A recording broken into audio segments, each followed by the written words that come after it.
नमस्कार जय हिंद साथियों, एक बार फिर से आप सबका बहुत बहुत स्वागत है। होम लोन लेना चाहिए कि नहीं, किनको लेना चाहिए, किनको नहीं लेना चाहिए, क्या होम लोन लेकर के घर खरीदना या घर बनवाना फ़ायदेमंद है भविष्य के लिए या नुकसानदायक है, आज हम कैलकुलेट करके आपको दिखाएंगे।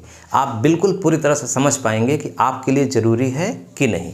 वीडियो को पूरा देखिएगा, स्किप मत करिएगा, स्टेप बाय स्टेप हम सारी बात आपको समझा देंगे। देखिए, सबसे पहले हम ये समझते हैं, जैसे मैं वर्तमान की अगर बात करूं, 2026 चल रहा है। 20 वर्ष के बाद क्या होगा, 26 में 20 जोड़ दीजिए यानी 46। यानी अगर कोई व्यक्ति 20 वर्ष के लिए लोन लेता है तो 20 वर्ष के बाद यानी कि 2046 में उसे पूरी तरह से चुका देना होगा। अब 2026 और 2046 के बीच की हम तुलना करेंगे। उसके पहले आइए थोड़ा सा लौटते हैं।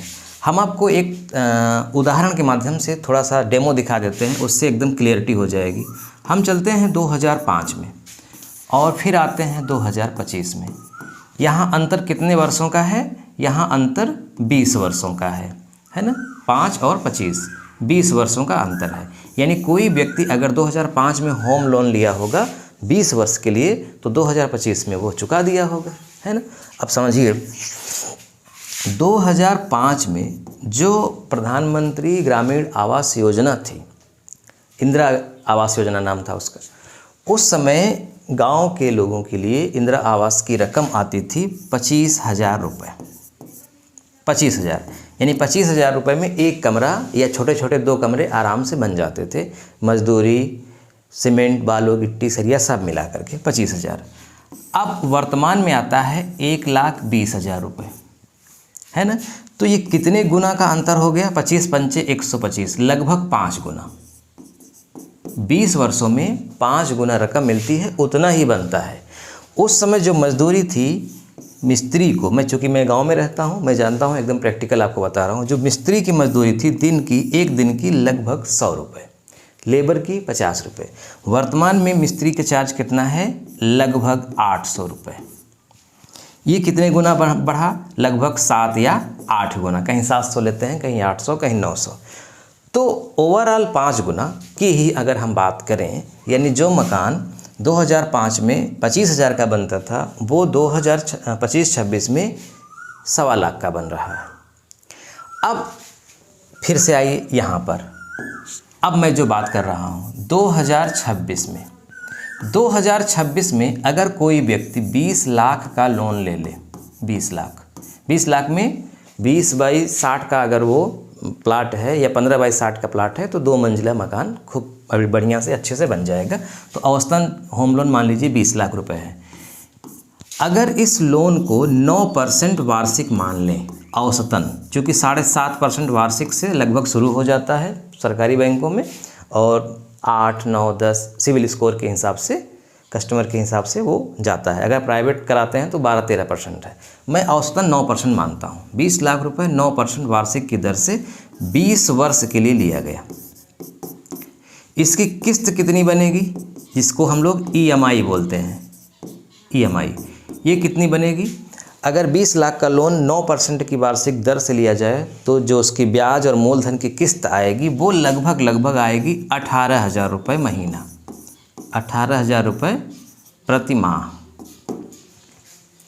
कितने वर्ष तक जमा करना है? 20 वर्ष तक। ये कितना जमा हो जाएगा?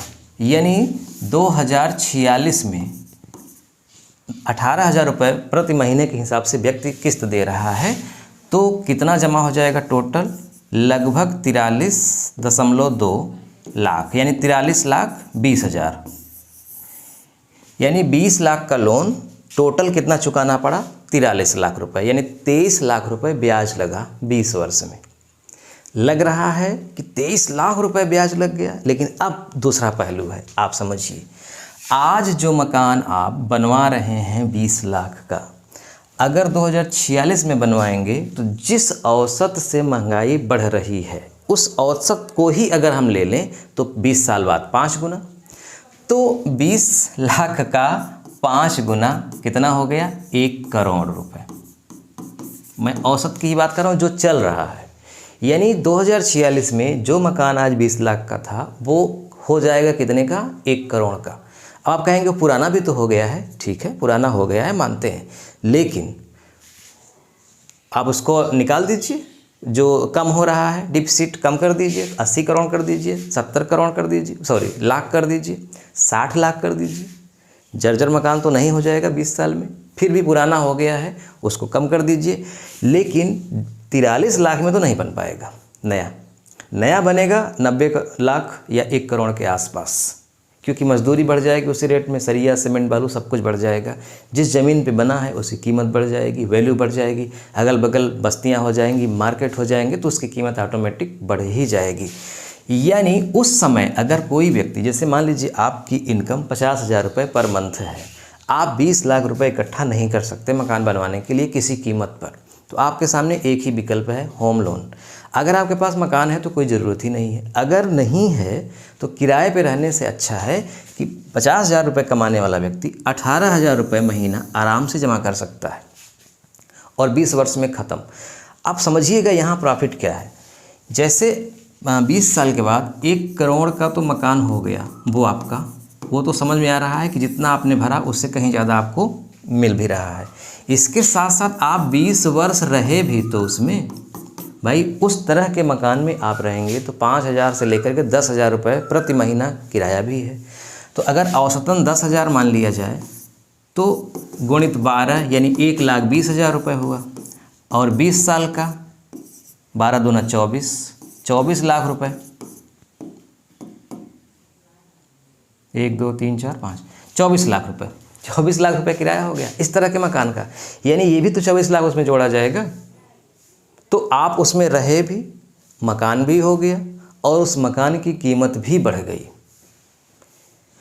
अब मैं क्या बताना चाह रहा हूँ, किन के लिए ज़रूरी है। जिनके पास मकान है उनको अतिरिक्त मकान बनवाने की ज़रूरत है नहीं।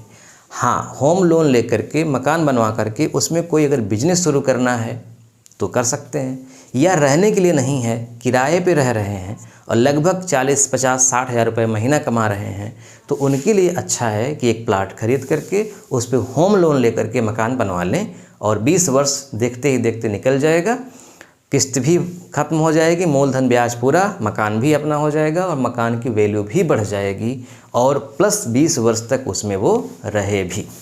इसलिए मेरी नज़र में होम लोन लेकर के घर बनवाना, जिनके पास घर नहीं है उनके लिए बेहतर है, लेकिन कमाई होनी चाहिए। अगर 30,000 रुपये ही महीना कमा रहे हैं और 18,000 की किस्त लगा देंगे तो फिर और काम कैसे होगा। मैं ऐसे नहीं बात कर रहा हूँ, मतलब जिनकी कमाई ठीक ठाक है, 50,000 या उससे ऊपर है, वो होम लोन लेकर के घर बनवा सकते हैं। सारा कैलकुलेशन हमने आपके सामने कर दिया कि अगर आप आज होम लोन लेकर के घर नहीं बनवाते हैं तो 20 वर्ष के बाद वही मकान 4 से 5 गुना अतिरिक्त कीमत में तैयार होगा, जो कि शायद उस तरह की सेविंग नहीं हो पाएगी। अब यहाँ पर एक पहलू ये भी है कि 18,000 रुपये की जो किस्त है, अगर इसको हम होम लोन की किस्त के रूप में न दे करके हम घर मतलब किराए पे ही हम रहें और ये प्रति महीना हम जमा करें, तो 12 महीना में कितना जमा हो जाएगा, 12 8 96, 12 1 9, 12 9 21, 2,16,000 कर लीजिएगा। 18 दूना 36, 18 1 18 3 21, 2,16,000 रुपये सालाना जमा होगा। 20 साल में कितना जमा होगा, 1 2 3 4, 2 6 12, 2 1 9 2 1 3, 2 2 4, 43,20,000 उतना ही जमा हो रहा है जितनी आप किस्त भर रहे हैं। अब इसमें अगर हम क्या निकाल लें, कितना ब्याज हमको मिल रहा है, तो आप सेविंग अकाउंट में बहुत कम ब्याज मिलता है। अगर औसतन ब्याज हम 6% मान लें या 7% मान लें या फिर 8% मान लें, तो इस हिसाब से भी करेंगे तो फिर ये पहुंच जाएगा वही 1 करोड़ के आसपास। अब कहेंगे कि यहाँ भी तो 1 करोड़ के आसपास हमको मिल जा रहा है, अगर हम हर महीने कहीं अच्छी जगह सेविंग करें, मतलब बचत करें, तो भी तो 1 करोड़ हो जा रहा है। 1 करोड़ रुपये मिलेगा, उससे हम मकान बनवा लेंगे, बिल्कुल बनवा लेंगे, कोई दिक्कत नहीं है। लेकिन आप 20 वर्ष रहे कहाँ, आप 20 वर्ष किराया देकर रहे ना, तो किराया भी तो लगा 24 लाख रुपए, तो जो 1 करोड़ मिला उसमें 24 लाख रुपए कम हो गए, 74 लाख बचा, 76 लाख बचा, और 76 लाख में उस तरह का मकान बनाना शायद संभव नहीं होगा, है ना। ये मेरे कहने का भाव है कि आप अच्छा निश्चित भी नहीं है कि हर महीने आप अगर शुरू कर दिए हैं तो ये 20 वर्ष तक ऐसे चलेगा ही, ये भी ज़रूरी नहीं है। लेकिन किस्त जब बन जाएगी तो वो तो भाई चाहे रोकर जमा करें चाहे हंसकर जमा करें, करना है ही, वो जमा हो जाएगी। लेकिन ऐसे नहीं हो सकता कि हम किस्त की रकम को रखें और कहीं जमा करें, ये संभव नहीं है किसी के लिए भी। सारा कैलकुलेशन हमने आपके सामने कर दिया। अगर आपके मन में कोई डाउट्स है तो आप ज़रूर कमेंट बॉक्स में लिखिएगा। हमने सारी बात नहीं बताई है कि इसकी प्रक्रिया क्या है, कैसे होता है। आज हमने केवल एक कैलकुलेशन करके आपको दिखाया है कि होम लोन लेना ज़रूरी है या नहीं है, अपने हिसाब से समझ लीजिए। और आप किस टॉपिक पर या इसी होम लोन की क्या प्रक्रिया है जानना चाहते हैं या कुछ और जानना चाहते हैं तो कमेंट बॉक्स में लिखिएगा, ज़रूर हम बताएंगे। वीडियो देखने के लिए आपका बहुत बहुत धन्यवाद। मिलते हैं नेक्स्ट वीडियो में। नमस्कार।